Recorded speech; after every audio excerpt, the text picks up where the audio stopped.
Pay me, pay me, pay me my silver now.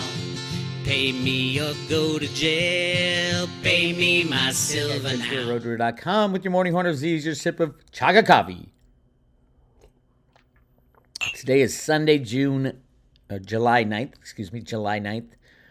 Yesterday I posted a private road analysis of what's going on with basically everything. It's called Final Endgame Timeline. It's announced nobody fully understands global ramifications.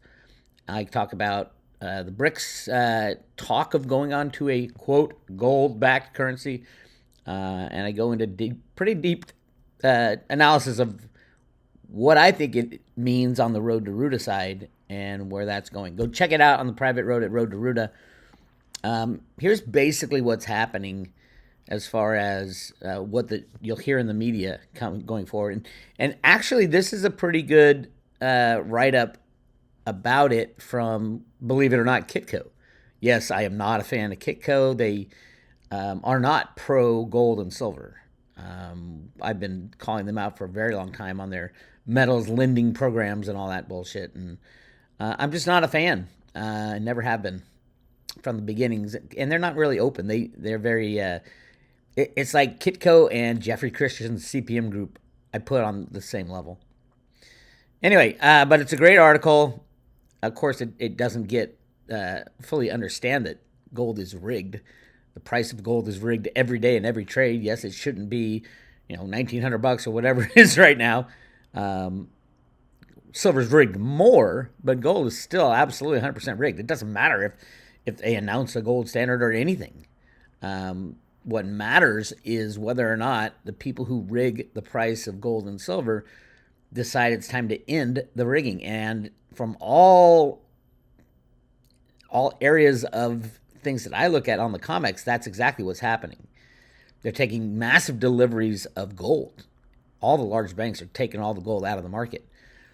So they are planning on that. And silver, they just keep rigging and rigging and rigging. 100 million ounces gets delivered on the LBMA in exchange for physicals, which is COMEX deliveries that end up going to the LBMA. We don't know, because the LBMA is even more rigged than the COMEX.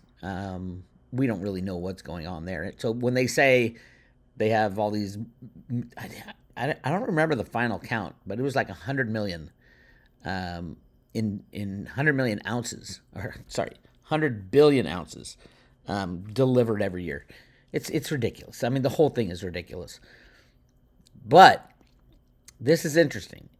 And because it comes right along the timeline with Road to Ruta, September 11th, all that stuff. The end of J.P. Morgan's deferred prosecution agreement, which they violated at least 3 times now. Russia confirms BRICS will create gold-backed currency. The gold market could see bullish momentum as the world could see a new type of gold standard. He's talking about price, bullish momentum. You think it would be kind of bullish if the largest countries in the world got together and say we have to go to a gold-backed currency because the old system is failing? Yeah, it's a little bullish. Might not do anything to price, but it's damn bullish. Friday, according to state-run RT, the Russian government has confirmed that Brazil, Russia, China, India, South Africa, also known as BRICS nations, will introduce a new trading currency backed by gold. The official announcement is expected to be made during the BRICS summit in August in South Africa. The latest news is adding new momentum to the ongoing de-dollarization trend unfolding in the global economy. Since mid-2022, central banks worldwide have been buying gold at historic pace in order to diversify away from the U.S. dollar. And it's not just the U.S. dollar. They're diversifying away from all fiat, by the way. For many analysts, a gold-backed currency is the next evolution of this process. Many analysts have seen China's recent gold purchases as an attempt to bring international credibility to the yuan. They'll never back it, by the way. At the same time, the U.S. government's weaponization of the U.S. dollar against Russia for invading Ukraine has created more geopolitical uncertainty among some of the nations allied with Russia. While the prospect of gold-backed BRICS currency will provide significant support to gold, not price, again, price is in a different realm. Some analysts expect that it will take time before the impact is felt in the market. It'll take time before they start to allow the rigging to stop, is what they're saying. Thorst Pollett, chief economist at Degussa, said that while the announcement is a step in the right direction, there is a long way to go to become reality. And this is where it gets good. And I'll get into it a little more. At first glance, a new transaction unit backed by gold sounds like good money. And it could be, first and foremost, a major challenge to the U.S. dollar hegemony. However, Pollett added that the devil is in the details. For making a new currency as good as gold a truly sound currency, it must be convertible into gold on demand. I'm not sure whether this is what Brazil, Russia, India, China, and South Africa had in mind, he said. Using gold as money, the unit of account, would be a true game changer. No doubt about it. It could lead to sharp devaluation of many fiat currencies vis-a-vis the yellow metal, including the BRICS fiat currencies. So they'd be biting themselves, kicking themselves in the foot by going on to gold. They'll be destroying their fiat money. I'm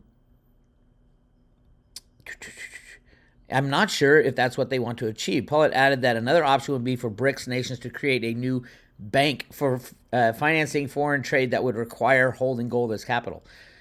You know the IMF's going to stand up. Oh, what about us? And the World Bank, what about us? And the BIS, what about us? That's just going back down the same rabbit hole. Against this gold stock, the new bank could, say, grant financing loans to exporters and issue a new currency, or BRICS exporters will be sold against the new currency and or gold, he said. I think it's fair to say that it's early to come up with a final conclusion where it will lead to. We need more details, which is a fractional reserve system, which is going back the same place. And that won't work. I don't believe that'll work. There's a reason people are leaving the current system. It doesn't work anymore. Naeem Assam, chief investment officer at Zain Capital Markets, said, while this could provide long-term support for gold, the precious metal continues to face short-term challenges. The only short-term challenges are market rigging. That's it. And it's 100%, by the way. Where are we? Could provide short-term challenges. He added that despite the announcement, the world is still far from seeing a gold-backed currency. Quote, but this doesn't mean it can't be achieved at all. For now, any positive news on this could certainly help the gold price, but more importantly, traders are now focused on the U.S. CPI data, which is due next week. That is ridiculous. That's going to be an excuse of why they let the price of gold go up a little or down a little, or why they're changing interest rates. It's got nothing, none of this has anything to do with the price. Price is 100% controlled by computers and derivatives. But what it could do is destroy the derivative market, the $2 quadrillion market of derivatives. Talk of BRICS gold-backed currency seems to be an echo chamber. They do not have gold to back the currency meaningfully. I beg to differ on a lot of these countries. I mean, China's been buying 2,000 tons of gold since the 90s. So they're probably up in the range of a hell of a lot more than the U.S. has, at least announced. Jim Sinclair was screaming about China buying over 2,000 tons of gold every year since I can remember. I've been in this game 23 years. Let's take the 23 years and double that. So it's 43,000 tons of gold, and the U.S. only has 8,000 tons. Stuff like that is actually what goes on behind the scenes. And it's a hell of a lot more than that, let me tell you. And the U.S. is leading that pack. As David Ryder of the Mint said, we are adding to the nest. In silver, that includes silver as well. I don't know how much silver or gold the U.S. Mint has already made into coins waiting for this transition, but they did, and they have massive amounts. And I talk about that in the discussion I had on the private road. Anyway, many analysts have been speculating about the new global currency to challenge the U.S. dollar's role as the world's reserve currency. In late March, former Goldman Sachs chief economist Jim O'Neill wrote in a paper published on the Global Policy Journal that the U.S. dollar dominance is destabilizing global monetary prices. He added that a BRICS currency challenging the U.S. dollar's dominance would bring stability to the global economy. That's such bullshit. I mean, the U.S. can click a mouse and destroy every single one of the BRICS currencies. Probably even the gold currency, because it won't be a deliverable gold, a redeemable gold. And then he ends with, quote, whenever the Federal Reserve Board has embarked on periods of monetary tightening or the opposite, loosening, the consequences of the value of the dollar and the knock-on effects have been dramatic. Blah, blah, blah. So I got a lot of emails. I got a group of people, pretty knowledgeable people on silver that I'm included. I rarely chime in, but I chimed in because they're saying Alistair McLeod had an interview and he said, this is it. And here's what I said. This is the email I said. I said, although I think it will likely happen, it's hard to see how this will work on any level. Truthfully, there are too many issues to count with this gold backing scenario, but here's a few for you. Any legit gold currency would quickly destroy the $2 trillion derivatives that are already teetering. The derivative crash would take out all the too big to fail banks around the world, followed by every fiat currency and third-party held asset. There would be no stock market, bond market, commodity markets. They would not be functioning if the derivative bubble blows, when the derivative bubble blows. Globalization will end abruptly with a loss of confidence in anything not held in your own hand. International gold-backed currencies would be worthless without trade or trust in those running the show. Yeah, if they destroy the derivative market, takes out the banks, there's no trade between countries. Who cares if you have a global gold-backed currency? Everybody's just going to hang on to what they got. There won't be trading back and forth without the current fiat money. And what about the countries that don't have gold and haven't been preparing for this? There's so many things that cannot happen. Otherwise, the obvious thing will happen. Everything goes to zero. And we start fresh. International gold-backed currencies would be worthless without trade or trust in those running the show. There will be no solution to the global banking collapse agreed upon because the very people that are arranging it are the very same monetary expert that got humanity into this point of collapse in the first place. They will be hunted, not trusted. If we're lucky, we may avoid a global nuclear war, but who knows how many itchy trigger fingers there will be in the dozen or so countries that have that capability. With a collapsed global monetary system, every country will ultimately be on their own as to how they will move forward. This was always the end game to the over 100 years of monetary control, aka monetary abuse. Godspeed to all of us, Bix. P.S. The U.S. government has massive amounts of above and below ground gold to use as money. If people can come together and agree on using it as money domestically, we'd be better off. Many more huge decisions need to be made in that case. And at this point, who will have the trust of the people to make them? That's going to be key. Who trusts in anybody? We have a fake government, fake exchanges, fake markets. God bless the new movie about child trafficking that came out. Oh, surprise hit. Even Rolling Stone is trying to bash it because they're all involved in it. What's it called? United We Stand, I think. I'm going to go see it as soon as I can. I highly suggest everybody does because it just scratches the surface on what's really going on behind the scenes. The human trafficking, child abuse issue is the number one thing. I remember when the Attorney General under Trump was being sworn in or being grilled. They got to go in front of Congress so Congress can rip them apart. No, it wasn't the Attorney General. It was one of the Supreme Court justices. And Dianne Feinstein, of all people, who's known about this gold thing. That's why 41% of California has been locked up is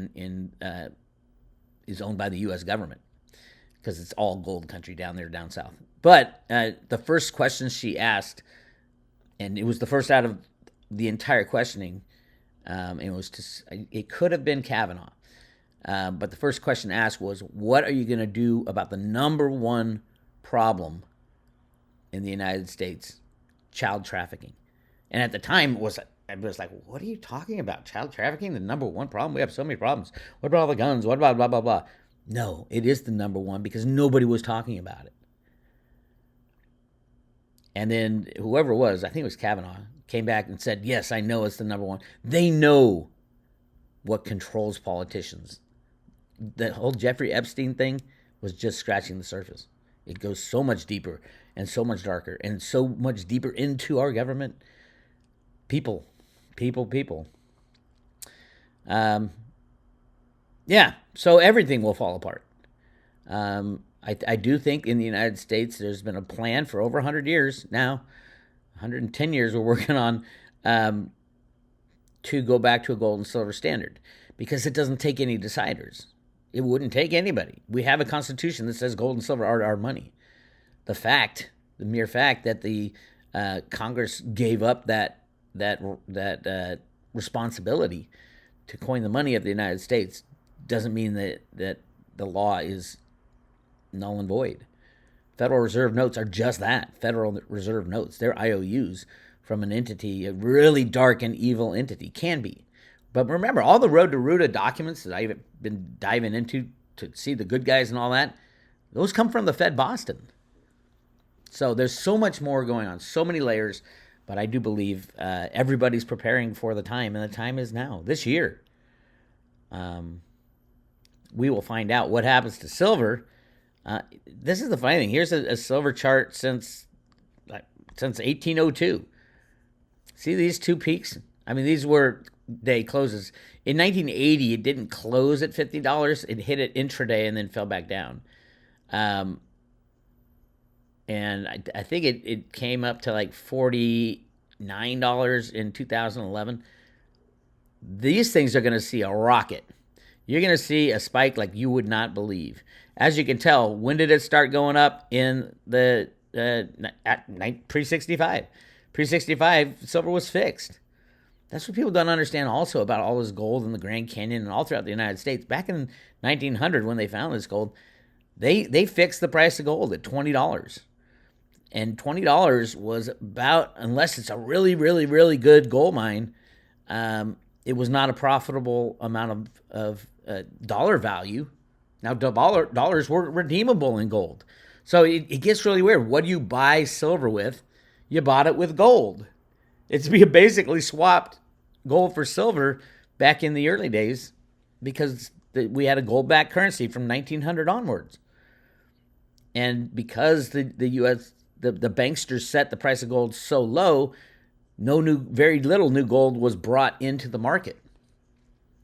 And there was very little gold available, like 300 million ounces, I think, around that time in the world.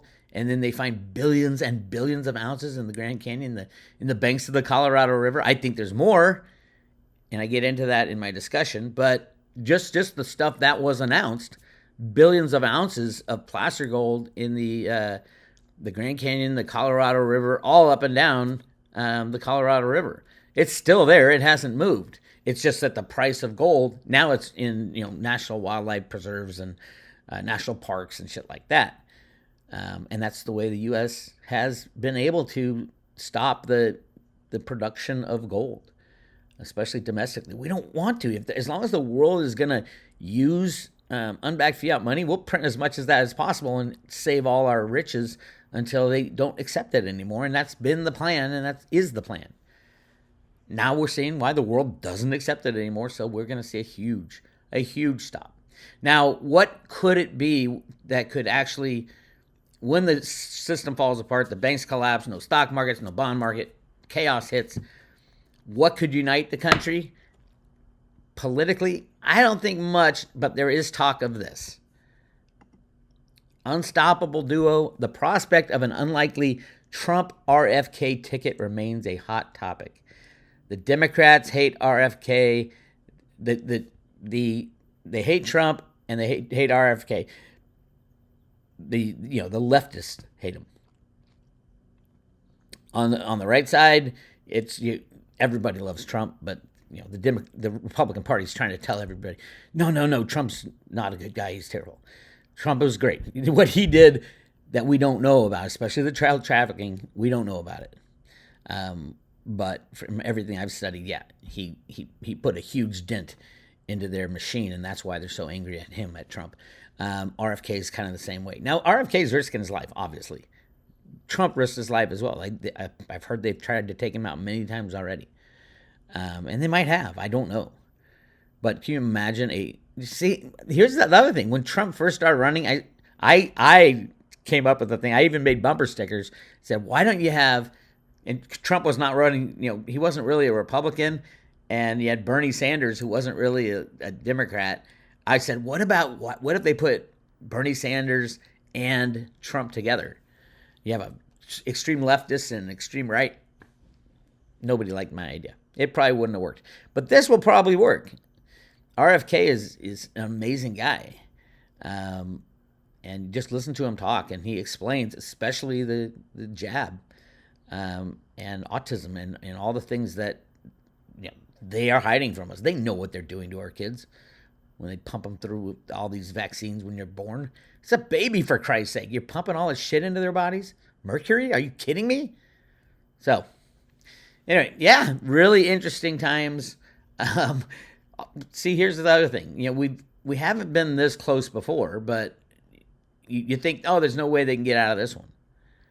And they pull a rabbit out of their hat. So we'll see. But the road to Ruta documents are clear that trade between countries stops when the final fiat money system implodes, and it will implode through 2 quadrillion in derivatives. And how does that implode? It's already teetering. I mean, the Fed is bailing out the banks, 100 billion a month type of thing, infinity money behind the scenes. And then one day, when the U.S. is ready, and I think we're damn close to ready, we click a mouse and poof, it's gone. And then we get to start fresh, which is great. And that's what the Road to Ruta is all about. Starting fresh, issuing gold and silver coinage as money to the people. That one of the many questions on the Road to Ruta, in the Road to Ruta documents, is how, after the system crashes, how do you allocate the new money to the people? Greenspan's plan was, according to Social Security benefits, using it as a guide, because not everybody has Social Security. But it was kind of fair because it pays the people who worked the longest the most money. That's why they cap Social Security at, what is it, $120,000 or something. And that's all they get. So the rich people won't be so rich, and the poor people will get some. Everybody will get a base amount of gold and silver. The question is, how do you value gold and silver if you don't know how much gold there is in the world? Jeffrey Christian will tell you there's 200,000 tons that have been mined in history. I think it's probably more like 2 to 10 million tons that are available. But we'll find out, right? We'll find out soon enough. And I just hope they know. Cliff had told me years ago that the USGS was running around from country to country to analyze all their commodities that they have. So maybe that's part of it. I don't know.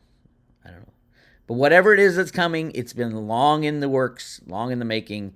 And on the Road to Ruta theory that came out of the Fed, we do go back to gold and silver as money. And made by the mint, by the way, not by the Fed. So we'll see what happens. This is Bix. I'll talk to you guys later.